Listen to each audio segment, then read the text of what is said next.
Hi மக்களே, எப்படி இருக்கீங்க? ஊரில் இருந்து தம்பி வந்தாப்படி. சரி, இளநீர் வேணும்னு கேட்டான். சரி, தோட்டம் பக்கம் போயிட்டு நம்ம சின்ன மரத்தில் பறிச்சிக்கலாம் வாடா அப்படின்னு சொல்லிட்டு கூட்டிகிட்டு போனேன். மரம் ஏற விட்டேன். ஏற முடியாமல் ஏறி ஒரு வழியாக எப்படியோ மரத்தை ஏறிட்டான்.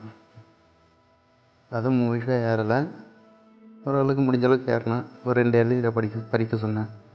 அப்படி பறித்து அங்கேருந்து போட்ட பிறகு நாங்கள் அங்கேருந்து மறுபடியும் கிளம்பி போனோம்.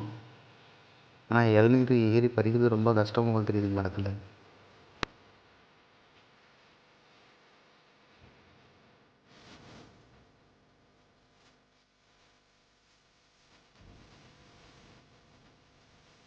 ஏறதுன்னு ஏறிட்டான்.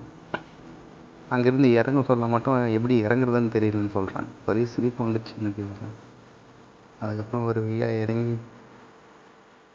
வந்துட்டான். ஒரு 5 அடி தான் இருக்கும் மரம். அந்த மரத்தை ஏறி இறங்குறதுக்குள்ள மூச்சு வாங்குன்றான். அதுக்கப்புறம் பக்கத்தில் இருக்கிற ஒரு தோட்டத்துக்கு போனோம். போய் தென்னம்பூ இருக்கான்னு சொல்லிட்டு போனோம். தென்னங்கன்று இருக்குங்க ஃபஸ்ட்டு. அந்த தேங்காவில் தான் தென்னம்பூ இருக்கும். அது ஒரு தேங்காய் மாதிரி இருக்கும். அது நல்லாயிருக்கும். ஒரு வழியாக தென்னங்கன்று எடுத்துகிட்டு கொண்டு போயிட்டுருக்கோம். அதை இன்னும் தண்ணிக்கு போட்டு அலசி, அதுக்கப்புறம் அந்த தேங்காவை பிரித்து அதில் இருக்கிற தேங்காவை புடுவை மட்டும் வெட்டி அதில் கிழங்கு இருக்கும், அது எடுத்து சாப்பிட்டா நல்லாயிருக்கும் டேஸ்ட்டாக. ஆனால் அந்த வீடியோவை நாங்கள் அப்புறமா போஸ்ட் பண்ணுறோம். நாங்கள் இப்போ வெட்டின இளநீரை வெட்டி அதை பிடிக்கும் ஒரு வழியாக இளநீரை வெட்ட போகிறோம். அதை வெட்டி 2 பேரும் ஷேர் பண்ணி பிடிக்க போகிறோம். எல்லாருமே வயலில் இருக்கிறது இந்த மாதிரி மரம் ஏறி இளநீர் சாப்பிட்றது ஒரு தனி சுகம். நம்ம பாய்ஸ் எங்கே போனாங்கன்னு தெரியல. இன்றைக்கி வேறு ஆடிக்கிறதுக்கு அதனால் ஆள் இல்லை.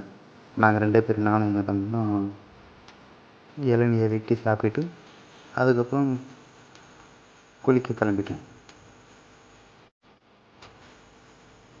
இளநீர் என்ன டேஸ்ட்டு இருக்குன்னா, ஒரு சில இளநீர் டேஸ்ட்டாக இருக்கும், ஒரு சில இளநீர் உப்பாக இருக்கும். ஆனால் நல்லா இது இனிக்குது, நல்லா இருக்குது. நெக்ஸ்ட் வீடியோக்கு பார்ப்போம். பாய்.